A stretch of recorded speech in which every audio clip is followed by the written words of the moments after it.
Folks, so this week we did a bunch of reading and thinking. First, we read King and Appia. Appia gave us the concepts of utopia U and utility U. I hope you don't get too hung up on those terms because the concepts are valuable, though. Utopia has to do with seeing the value of college as largely personal transformation, awareness, cultural exploration, that kind of thing.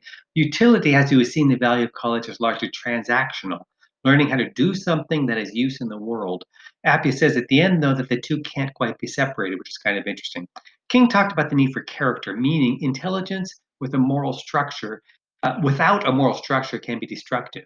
Eugene Talmadge, as you know, was a white supremacist governor of Georgia with a fancy college degree. King asked what was missing. His answer was that character was missing. As Talmadge had a fancy degree, he must have been able to go through college without having his white supremacist views challenged, or worse, having his white supremacist views formed.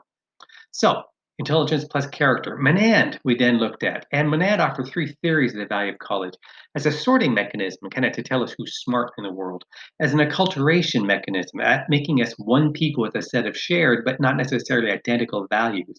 And then, third, more transactional again, as a site for training in a high tech and specialized world. Along the way, Menand addresses the debate over whether anything is in fact learned in college and whether the movement to make college open to everyone is really such a good idea.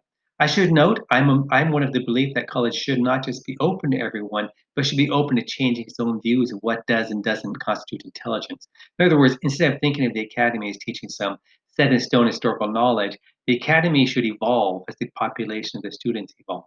Anyway, we then watched a couple of commencement addresses, one by David Foster Wallace, This is Water, in which he argues that the true value of a college education is to wake up to your environment and not simply be a cog in the wheel, a victim of circumstance.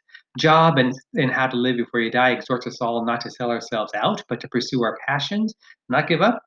Jobs is speaking in Stanford, of course, and that may be an audience of people whose opportunities are greater or different than we have here at Watcom. Jobs may be a bit of an elitist, I mean, I don't think he's really addressing the single mother with three children trying to hold on a job and get a degree in nursing so that she can have a decent career. That may be a different life than these kids at Stanford. Maybe not, but I would suspect so.